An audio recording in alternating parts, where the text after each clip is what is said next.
J'aimerais mettre des pingouins près des pistes de ski. Ça, c'est un projet artistique avec des centaines de bombes de peinture qui explosent et qui transforment le paysage en œuvre d'art. Ou un snowpark aux formes plantureuses de la star américaine Pamela Anderson.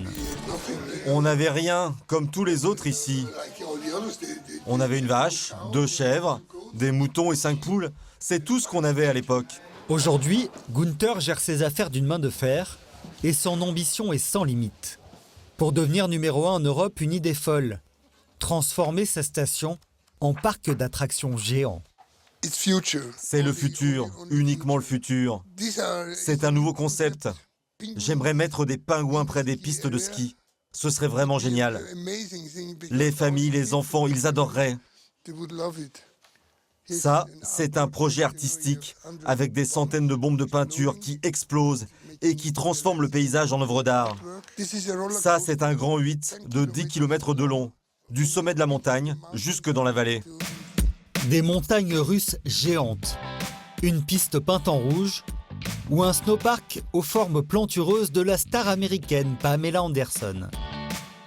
Des projets qui peuvent paraître farfelus, mais Gunther y croit dur comme fer. Et il a déjà réalisé un autre pari totalement fou. Un concert géant unique au monde, en haut des pistes à 2300 mètres d'altitude. Robbie Williams, Elton John, Mariah Carey ou la vedette de la pop Pink, en tenue de ski, toutes ces stars se sont produites sur cette scène, face à 20 000 spectateurs.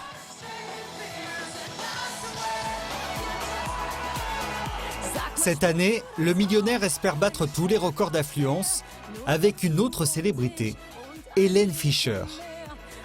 Avec plus de 12 millions de disques vendus, elle est numéro 1 en Allemagne. C'est plein, tout est booké. Demain, il y aura plus de 25 000 personnes qui vont consommer et dépenser beaucoup d'argent. Mais avant de crier victoire, il y a un immense défi technique. Installer une scène digne du Stade de France en haut des pistes. Plus de 100 tonnes de matériel à élitreuiller depuis la vallée.